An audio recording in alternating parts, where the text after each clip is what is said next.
اگر آپ کو بدعات، خرافات، رسم و رواج، ان تمام چیزوں کا خاتمہ کرنا ہو تو آپ علم کا سلسلہ شروع کر دیجیے۔ جس طرح روشنی کے جلتے ہی، بلب کے جلتے ہی اندھیرا چھڑ جاتا ہے، اسی طرح علم کے آتے ہی جہالت ختم ہو جاتی ہے، رسم و رواج کا خاتمہ ہو جاتا ہے، معاشرے کی برائی کا خاتمہ ہوتا ہے۔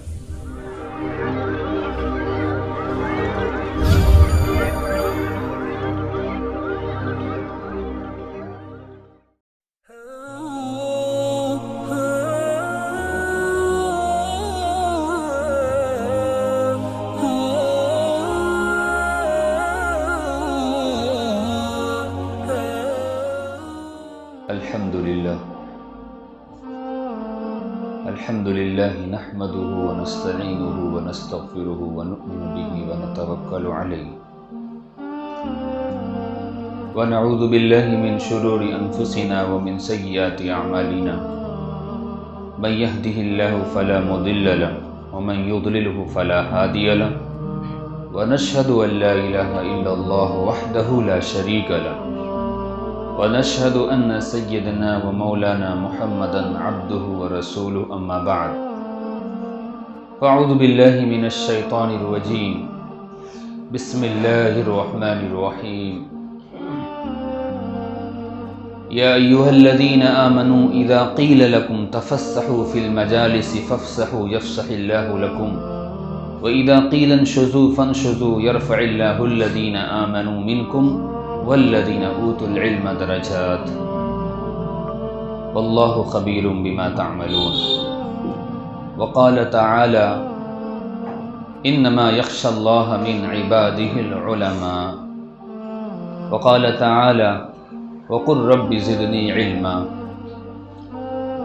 وقال النبي صلى الله عليه وسلم من جاءه الموت وهو يطلب العلم ليحيي به الإسلام وبينه وبين النبيين درجة واحدة في الجنة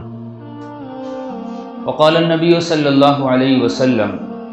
نزر الله امرأ سمع مقالتي فوعاها ثم أداها كما سمعها فرب مبلغ أو عام سامع أو كما قال عليه الصلاة والسلام۔ میرے محترم بزرگوں،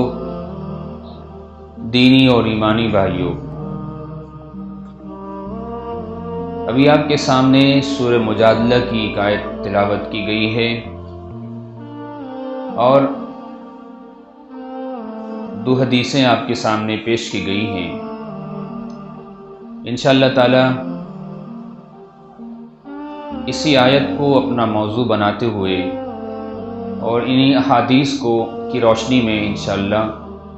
آپ کے سامنے چند گزارشات پیش کیے جائیں گے تاکہ کچھ وضاحتیں ہمارے سامنے آ جائیں جس پر ہمارے لیے عمل کرنا آسان ہو۔ قرآن کریم کی سورہ مجادلہ کی وہ آیتیں جو آپ کے سامنے پڑھی گئی ہیں، اس آیت میں اللہ رب العزت نے اہل علم کا مقام بیان فرمایا ہے۔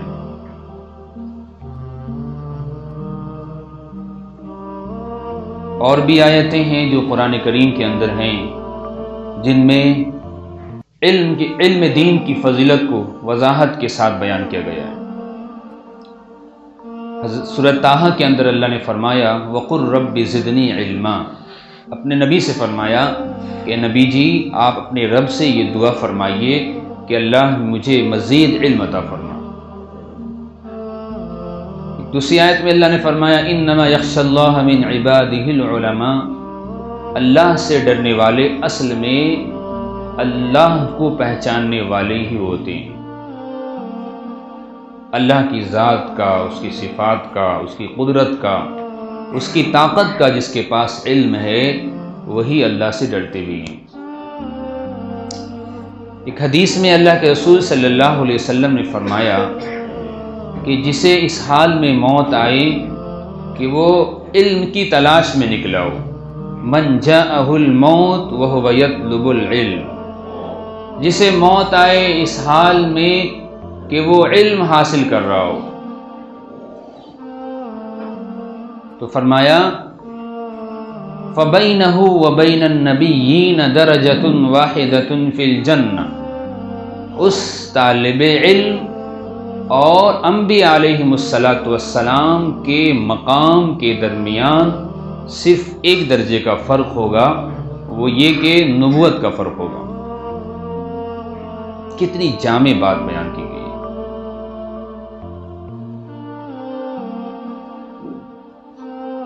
ایک حدیث میں اللہ کے رسول صلی اللہ علیہ وسلم نے ارشاد فرمایا من سلک طریقا یطلب فیہ علما سہل اللہ بہ طریقا الی الجنہ او کما قال علیہ السلام، کہ جس نے علم دین حاصل کرنے کے لیے راستہ طے کیا، سفر اختیار کیا، تو اللہ اس راستہ طے کرنے کی بنیاد پر اس کی جنت کے راستے کو آسان فرما دیتا. علم حاصل نہیں کیا، صرف علم حاصل کرنے کے لیے وہ روانہ ہوا، اس کی روانگی کی بنیاد پر اللہ فرما رہے ہیں، اللہ کے رسول فرما رہے ہیں کہ ہم نے اس کے لیے جنت کے راستے کو آسان کر دیا. بہت سی حدیثیں ہیں، بے شمار احادیث کے اندر علم کی فضیلت کو بیان کیا گیا ہے. حضرت عبداللہ بن عمر رضی اللہ عنہ فرماتے ہیں کہ اللہ کے رسول صلی اللہ علیہ وسلم ایک مرتبہ اپنی مسجد میں تشریف لے گئے تو دیکھا کہ دو جماعت مسجد کے اندر تشریف فرما تھی. ایک جماعت توبہ و استغفار میں اور اللہ کے سامنے رونے دھونے میں اور دعا میں مشغول تھی. ایک جماعت وہ تھی جو علم کا مذاکرہ کر رہی تھی، شریعت کا مذاکرہ کر رہی تھی، اللہ کی اوامر و نواہی کا مذاکرہ کر رہی تھی. تو آپ صلی اللہ علیہ وسلم نے فرمایا کہ یہ دونوں مجلسیں خیر کی مجلسیں ہیں، یہ دونوں خیر پہ ہیں، دونوں میں خیر. پھر آپ صلی اللہ علیہ وسلم نے فرمایا لیکن افضل ترین مجلس وہ مجلس ہے جس میں علم کو حاصل کیا جا رہا ہو تاکہ اس کے ذریعے سے لوگوں کو تعلیم دی جائے. پھر آپ صلی اللہ علیہ وسلم نے توبہ و استغفار، دعا و ذکر کی مجلس کو چھوڑ کر کے علم کی مجلس میں تشریف فرما ہوئے اور فرمایا انما بعثت معلما، میں بھی معلم بنا کر بھیجا گیا ہوں، میں بھی تعلیم دینے کے لیے بھیجا گیا ہوں. بہت فضائل ہے میرے بھائی، بہت مناقب بیان کی گئی تاکہ ہم شریعت کو پہچانیں، قرآن و حدیث کو سمجھیں، اللہ کی مرضیات کو سمجھیں، اللہ کی منہیات سے ہم واقف ہوں اور پھر ہمارے لیے عمل کا کرنا آسان ہو. کیونکہ علم کے بغیر جہالت ختم نہیں ہو سکتی اور علم کے بغیر رسم و رواج کا خاتمہ نہیں ہو سکتا. علم کے بغیر شرک و بدعات کا خاتمہ ممکن نہیں ہے. اگر آپ کو جہالت دور کرنی ہو تو علم کا سلسلہ شروع کر دیجیے. اگر آپ کو بدعات، خرافات، رسم و رواج، ان تمام چیزوں کا خاتمہ کرنا ہو تو آپ علم کا سلسلہ شروع کر دیجیے. جس طرح روشنی کے جلتے ہی، بلب کے جلتے ہی اندھیرا چھٹ جاتا ہے، اسی طرح علم کے آتے ہی جہالت ختم ہو جاتی ہے، رسم و رواج کا خاتمہ ہو جاتا ہے، معاشرے کی برائی کا خاتمہ ہوتا ہے. علم بہت ضروری ہے. علم کے بغیر انسان اپنے رب کو نہیں پہچان سکتا، علم کے بغیر وہ اپنے رسول کو نہیں پہچان سکتا، علم کے بغیر وہ اپنی زندگی کے مقاصد کو نہیں پہچان سکتا، علم کے بغیر وہ حالات کا مقابلہ نہیں کر سکتا ہے. اس لیے قرآن و حدیث کے اندر علم کے حاصل کرنے کی بڑی فضیلتیں بیان کی گئی اور علم سے مراد دین کا علم ہے، علم سے مراد شریعت کا علم ہے، علم سے مراد قرآن و احادیث کا علم ہے، علم سے مراد وہ وحی الہی ہے جسے اللہ نے اپنے حبیب حضرت محمد صلی اللہ علیہ وسلم پر نازل فرمایا. اس میں انسانیت کی تعلیم ہے، اس میں اخلاقی تعلیم ہے، اس میں معاشرے میں کیسے رہا جاتا ہے اس کی تعلیم، اس میں سماج اور معاشرے کو کس طرح خوبصورت بنایا جاتا ہے اس کی تعلیم ہے، اس میں خاندانوں کے درمیان، قبیلوں کے درمیان، گھر والوں کے درمیان، رشتہ داروں کے درمیان کس طرح خوبصورت زندگی گزاری جاتی ہے اس کی مکمل تعلیم۔ لہذا ہمارا معاشرہ صحیح نہیں ہو سکتا ہے، معاشرے کی خرابیاں دور نہیں ہو سکتی علم کے بغیر۔ اگر ہم چاہتے ہیں کہ ہمارے سماج سے، ہمارے معاشرے سے خرابیاں دور ہو تو ہمیں علم کی طرف رجوع کرنا پڑے گا۔ علم کے مراکز ہیں جن کو مدارس کہتے ہیں۔ الحمدللہ اس ملک میں اللہ نے اپنے فضل و کرم سے مدارس کا نظام چلایا ہے۔ اتنا خوبصورت نظام دنیا میں کہیں نہیں، اتنا خوبصورت نظام دنیا میں کہیں نہیں، اتنی خوبصورت تعلیم دنیا میں کہیں نہیں ہے، اور اتنی آسان تعلیم دنیا میں کہیں نہیں۔ لوگ تعلیم کی بات کرتے ہیں، ایجوکیشن کی بات کرتے ہیں، لیکن ایجوکیشن کیسے دیا جائے، کس طرح ہر فرد تک یہ تعلیم پہنچے، اس کی بات نہیں کرتے۔ تعلیم ایجوکیشن اتنی مہنگی کہ متوسط درجے کا فرد بھی اسے حاصل کرنے کے لیے 100 بار سوچنا پڑتا ہے۔ ہم قربان جائیں ان مدارس پہ اور ان مدارس میں پڑھانے والوں پہ اور اس کے نظام چلانے والوں پہ کہ کیا خوبصورت نظام چلایا ہے کہ عموماً یتیم بچے پڑھتے ہیں، عموماً ناداروں کے لیے تعلیم کا انتظام ہے، عموماً غربا کے لیے تعلیم کا انتظام ہے، عموماً بے کس، بے بس، لاچار، مجبور، بے سہارا، جس کا کوئی مستقبل نہیں، ان کی تعلیم و تربیت کا معقول مفت میں انتظام ہے، جس کی بنیاد پر آج اس ملک میں الحمدللہ اسلام کے تعلق سے جو ہمیں رونق نظر آ رہی ہے، جو چمک دھمک نظر آ رہی ہے، جو سر پہ ٹوپی ہے، چہرے پہ داڑھی ہے، اچھے قرآن کی تلاوت جو ہمیں سنائی دیتی ہے، شاندار اذان کی آواز جو ہمارے کانوں میں رس گھولتی ہے، انہی مدارس کی بنیاد۔ قربان جاؤں میں ان معلمین پر، ان قرآن پڑھانے والوں پر کہ معمولی تنخواہ کے باوجود اپنی جان لڑا دیتے ہیں، اور پھر کبھی تنخواہ کی شکایت بھی نہیں کرتے ہیں، کبھی تنخواہ بڑھانے کے لیے ہڑتال نہیں کرتے ہیں، اسٹرائک نہیں کرتے ہیں، کبھی دھرنا پردرشن نہیں ہوتا ہے کہ ہماری تنخواہ 5000 ہے، 6000 ہے، بھوک ہڑتال کر لی ہم نے۔ الحمدللہ اللہ نے یہ نظام چلایا ہے، لیکن اس کے باوجود امت کا 95% نہیں 98% طبقہ اس علم سے محروم ہے، اس علم سے محروم ہے۔ 98% طبقہ ایسا ہے، چلیے 95 مان لیتے ہیں، 95% طبقہ ایسا ہے جنہیں سورہ فاتحہ صحیح نہیں، 95% طبقہ ایسا ہے جو نماز کے بارے میں نہیں جانتا ہے، 95% طبقہ ہے جو توحید کسے کہتے ہیں نہیں معلوم، توحید کسے کہتے ہیں، توحید پر 5 منٹ آپ گفتگو کیجئے نہیں پتا ان کو، رسالت کا کیا مطلب ہوتا ہے، آخری رسول حضرت محمد صلی اللہ علیہ وسلم کے بارے میں آپ کیا جانتے ہیں، 95% طبقہ 5 منٹ اس پر گفتگو نہیں کر سکتا ہے۔ نماز کیا ہے، اس کی اہمیت کیا ہے، اس کی افادیت کیا ہے، اس کے برکات کیا ہیں، اس کے ثمرات کیا ہیں، اس کے ادا نہ کرنے پر اس کے نقصانات کیا ہیں، 95% طبقہ یہ نہیں جانتا۔ روزہ کیا ہے، روزہ کیا ہے، اس کے کیا صفات ہیں، روزے سے مطلوب کیا ہے، روزے سے مقصود کیا ہے، روزہ کیوں فرض کیا گیا، 95% طبقہ اس پر 5 منٹ نہیں بول سکتا ہے۔ زکوٰۃ کسے کہتے ہیں، زکوٰۃ، زکوٰۃ کے مصارف کیا ہیں، زکوٰۃ کن پر فرض ہے، زکوٰۃ کی فرضیت کب ہوئی،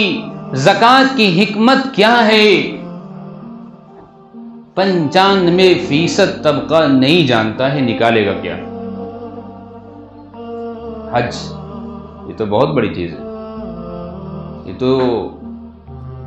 مالداروں میں بھی جو بڑے درجے کے مالدار ہیں، جن پر بیت اللہ جانے آنے کی وسعت ہو، بڑی فراوانی ہو، تو عمر میں 1 مرتبہ فرض ہوتا ہے، زکوٰۃ تو سال میں 1 مرتبہ فرض ہوتا ہے، اس کے بارے میں کہاں پتہ ہوگا؟ معاشرت کسے کہتے ہیں؟ معاشرت، بیوی کے کیا حقوق ہیں، بچوں کے کیا حقوق ہیں، ماں باپ کے کیا حقوق ہیں، ماں باپ کا کیا رتبہ ہے، ماں باپ کی کیا عظمت ہے، خالہ خالو کی کیا عظمت ہے، چچا بھتیجے کی کیا اہمیت ہے، دادا نانا کی کیا اہمیت ہے، ان کے رشتے کی کیا اوقات اور کیا حیثیت ہے، 95% طبقہ نہیں جانتا ہے۔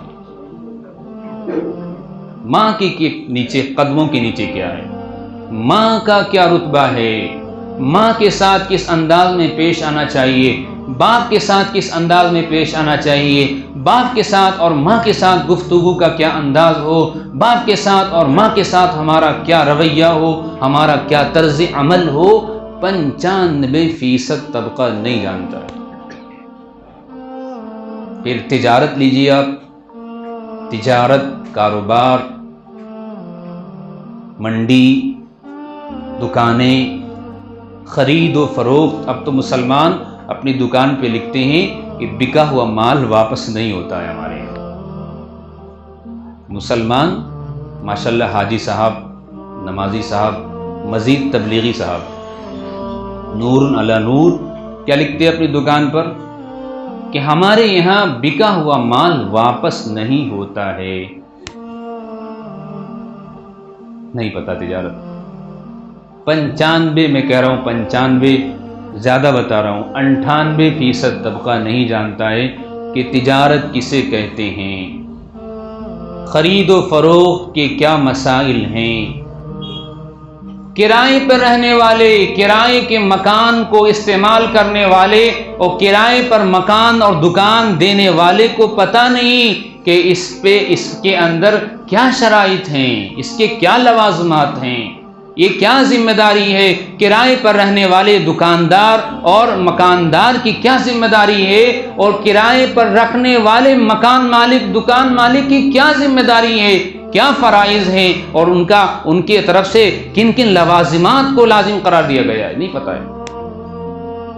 اپنی مرضی سے، اپنی چاہت پر کسی کی دکان میں بیٹھے تو لائف ٹائم دکان ہماری ہی نہیں، بلکہ وصیت اپنی اولاد کو کبھی زندگی میں خالی نہ کرنا۔ کسی بیچارے نے مکان دیا رہنے کے لیے کرائے پہ،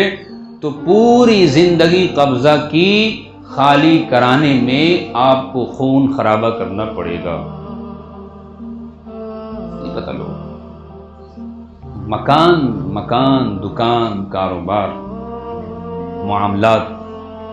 معاملات کی زمرے میں چیزیں آتی، نہیں پتہ مسلمان کہ معاملات کیسے ہونے چاہیے ہمارے۔ معاشرت، ہم جس محلے میں رہتے ہیں،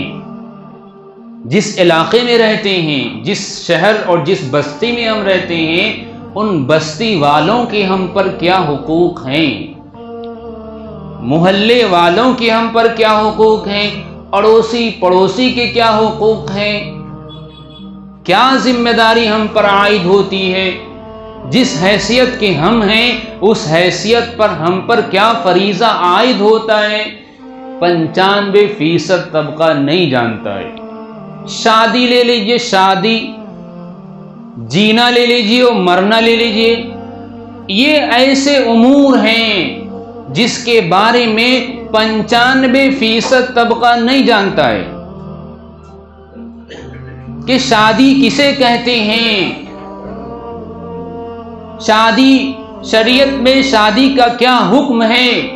کیا مقام ہے، کیا درجہ ہے، شادی اور نکاح کے کیا فوائد ہیں، کیا مناقب ہیں، کیا دور رس ثمرات ہیں، نکاح کے کیا اثرات معاشرے پر پڑتے ہیں، اور نکاح نہ کرنے پر کیسی خرابیاں وجود میں آتی ہیں، نکاح کی کیا عمر ہے، نکاح کے کیا اوقات ہیں، زوجین پر کیا کیا ذمہ داری شوہر پر بیوی کے تعلق سے، بیوی پر شوہر کے تعلق سے ہے، 95% طبقہ نہیں جانتا ہے، اور ہم یہ فخر کر کے بولتے ہیں الحمدللہ ہمارے پاس بہت علم ہے، پڑھے لکھے لوگ ہیں ماشاء اللہ مسلمان، علم ہے مسلمانوں کے پاس، پڑھے لکھے ہیں مسلمان۔ یہ سارے شعبے ہم نے گنائے ہیں، یہ سارے شعبوں کا یہی حال ہے جو میں نے آپ کے سامنے بیان کیا ہے۔ ہو سکتا ہو 19-20 کسی علاقے میں، کسی محلے میں، کسی شہر میں، کسی صوبے میں ہو، ورنہ تقریباً قریب ہے یہ حال۔ پھر ہم نمائندہ قوم بن جائیں، پھر ہماری اقتدا کی جائے، پھر ہم کنتم خیر امۃ اخرجت للناس تأمرون بالمعروف وتنہون عن المنکر وتؤمنون باللہ کی فضیلت کو اپنے اوپر چسپا کریں کہ تم بہترین امت ہو، لوگوں کی نفع رسانی کے لیے نکالے گئے ہو، اور خود کے لیے ہم جیتے ہوں۔ ہمیں اپنی زندگی کا مقصد نہیں معلوم، سب سے بڑی خرابی تو یہ ہے،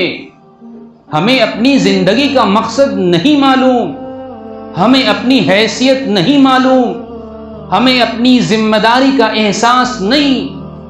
ہم پر جو فرائض عائد ہیں اللہ کی طرف سے، بیٹھ جائیے، اللہ کے بندوں کی طرف سے، کیا ہم نہیں جانتے؟ ایک مسلمان ہونے کی حیثیت سے ہم پر کیا ذمہ داری ہے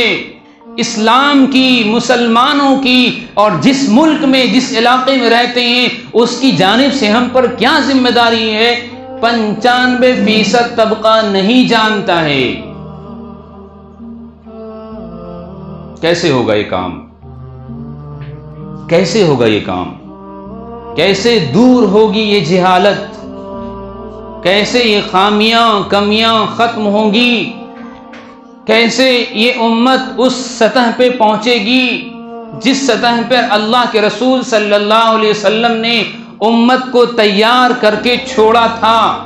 مدینے کا ایک فرد بھی ایسا نہ تھا جسے اپنی زندگی کے تعلق سے، اپنی تجارت کے تعلق سے، اپنی معاشرت کے تعلق سے، اپنی معیشت کے تعلق سے، اپنے پیشے کے تعلق سے حلال و حرام کی تمیز نہ ہو۔ اللہ کے رسول نے ایک فرد کو بھی ایسا نہ چھوڑا تھا۔ حضرت مولانا علی میاں نے اپنی کتاب کے اندر یہ لفظ لکھا ہے کہ کوئی فرد ایسا نہ تھا مسلمانوں میں سے جو حلال و حرام، جائز اور ناجائز، مشکوک اور مباح کے درمیان فرق نہ کرتا ہو۔ ایسا کوئی فرد مدینے کے اندر نہ تھا جس پر اللہ کے رسول صلی اللہ علیہ وسلم نے محنت کر کے ایک پڑھا لکھا طبقہ تیار کیا تھا۔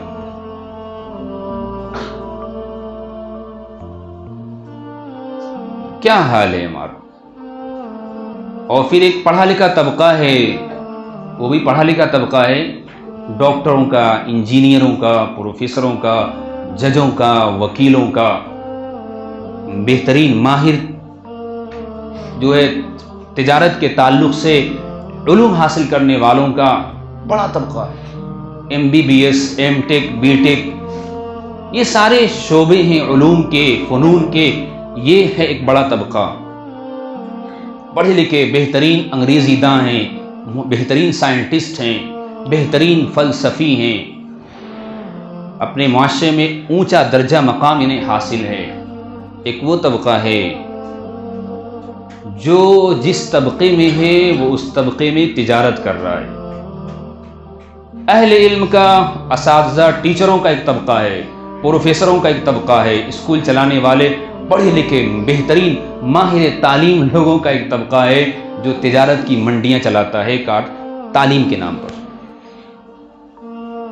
تجارت کی منڈیاں چلاتا ہے۔ اسکول نہیں ہے، کالجز نہیں ہیں، یونیورسٹیاں نہیں ہیں، یہ تجارت گاہ ہیں، یہ پیسہ کمانے کی منڈیاں ہیں۔ مخصوص لوگوں کو مخصوص ایجوکیشن دے کر، مخصوص فنون دے کر کے، مخصوص رقم لے کر کے مخصوص طبقے میں اس علم و فن کو قید کر دیا ہے۔ ڈاکٹروں کا ایک طبقہ ہے، ڈاکٹروں کا ایک طبقہ ہے جو اپنی ڈاکٹری کے ذریعے سے ڈاکٹری نہیں تجارت کرتا ہے۔ وکیلوں کا ایک طبقہ ہے جو وکالت کی اعلیٰ تعلیم اور قوانین کے علم حاصل کرنے کے بعد تجارت کی منڈیاں کھول کے بیٹھا ہے، جہاں جھوٹ کی کھیتی ہوتی ہے، جہاں دغا و فریب سکھلایا جاتا ہے، جہاں قاتل کو مقتول، مقتول کو قاتل بتایا جاتا ہے، جہاں مجرم کو بے گناہ اور بے گناہ کو مجرم بنایا جاتا ہے۔ یہ پڑھا لکھا طبقہ ہے جنہیں ہم وکیل صاحب، ڈاکٹر صاحب، پروفیسر صاحب، جج صاحب، فلاں صاحب، ٹھمک صاحب، ان آداب و القاب سے پکارتے ہیں، اور جاہلوں کا استحصال ہوتا ہے، کم پڑھے لکھوں کا استحصال ہوتا ہے، ان پڑھ لوگوں کو یہ استعمال کر لیتے ہیں، ان کے خون کو چوستے ہیں۔ ایک غریب متوسط درجے کا کوئی فرد علاج کرانے کسی ڈاکٹر کے پاس جائے، ہوں گے نیک لوگ، انکار نہیں ہیں اللہ والے، اس میں بھی مستثنا کچھ لوگ ہو جاتے ہیں۔ اکثریت ایسے لوگوں کی ہے جو زمین بکوا دیتے ہیں، جو مکان بکوا دیتے ہیں، جو فقیر بنا دیتے ہیں، جو سڑکوں پر لے آتے ہیں علاج کے نام پر، علاج کے نام پر۔ ایک بڑا طبقہ ہے وکیلوں کا، خدا نخواستہ آپ کسی زمین مکان کے چکر میں پڑ گئے اور کسی وکیل کے آپ چکر میں آ گئے تو آپ کا مکان بک جائے گا، آپ کی دکان بک جائے گی، آپ کی جوتیاں کھس جائیں گی اور مسئلہ حل نہ ہو رہا ہے نظام۔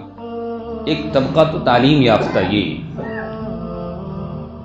ہمارے مسلمانوں میں جو اہل علم تھے، علماء حضرات تھے، انہوں نے دین کے شعبے کو اختیار کیا تھا اور اس پر محنت کی، آزادی کے بعد پوری جد و جہد کے ساتھ، پوری کوشش کے ساتھ، کیونکہ اس ملک سے دین مٹ رہا تھا،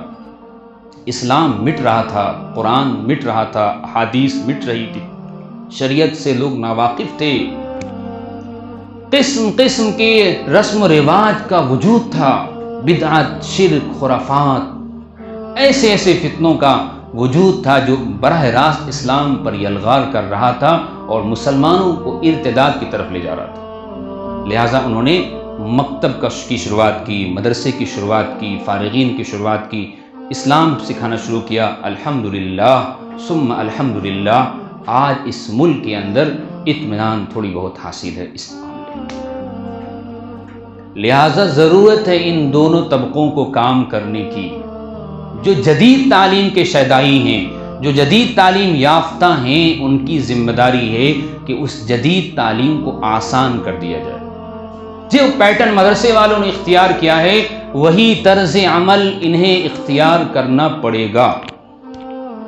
اگر ہم چاہتے ہوں کہ سماج میں، معاشرے میں نیک ڈاکٹر پیدا ہوں،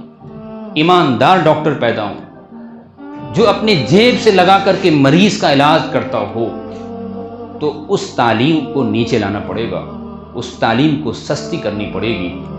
اسی طریقے سے ہر شعبے کی بات میں کہہ رہا ہوں، ہر شعبے وکالت چاہتے ہیں کہ ہر گھر میں، ہر محلے میں بہترین وکیل پیدا ہو اور معمولی فیس لے کر کے لوگوں کی عمدہ طریقے سے ایمانداری کے ساتھ کیس لڑتا ہو، مظلوموں کی مدد کرتا ہو، ظالموں کو سزا دلاتا ہو، تو اس تعلیم کو نیچے لانا پڑے گا، آسان کرنا پڑے گا، تاکہ متوسط درجے کا اور نیچے درجے کا فرد بھی اس تعلیم کو حاصل کر کر کے اس تعلیم کے ذریعے سے انسانیت کی خدمت کی جائے اور پورا معاشرے کا توازن برقرار ہوگا، پورے معاشرے کے اندر خوبیاں پیدا ہوگی، انسانوں کے اندر انسانیت زندہ ہوگی، انسان کے تعلق سے ہمدرد، غم گسار، غم خار ہوگا، انسانی ہمدردی زندہ ہوگی، ایک دوسرے پر اپنی صلاحیت کو لگانا، ایک دوسرے پر اپنی جان اور مال کو لگانا فخر کا سامان سمجھ کر کے اپنی آخرت کی تعمیر میں وہ لگے گا، پھر وہ مال والا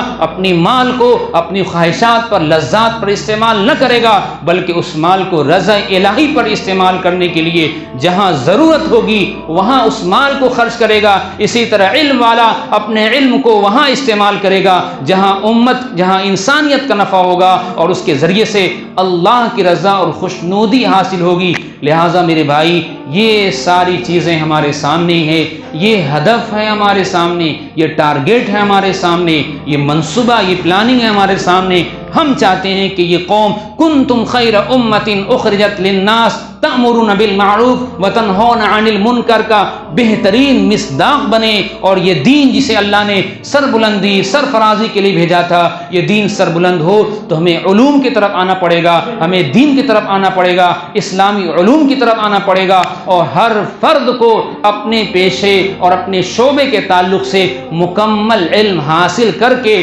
اس علم کی روشنی میں اگر زندگی گزاریں گے تو اس دنیا کے اندر بھی اللہ امن، سلامتی، سکون عطا فرمائیں گے، اور آخرت میں بھی اللہ تعالی ہمیں خیر سے نواز دیں گے۔ لہٰذا اللہ تعالیٰ سے دعا ہے کہ اللہ تعالیٰ ہم سب کو ان باتوں پر عمل کرنے اور انہی منصوبوں کو پورا کرنے کی توفیق نصیب فرمائے۔ ہماری جو صلاحیت ہے، ہماری جو ذمہ داری ہے، ہم اس ذمہ داری کو پورا کریں گے تو انشاءاللہ تعالیٰ اس دنیا میں بھی اللہ ہمیں سرخوری نصیب فرمائیں گے، آخرت میں بھی اللہ ہمیں سرخوری نصیب فرمائیں گے۔ وآخر دعوانا ان الحمد للہ رب العالمین۔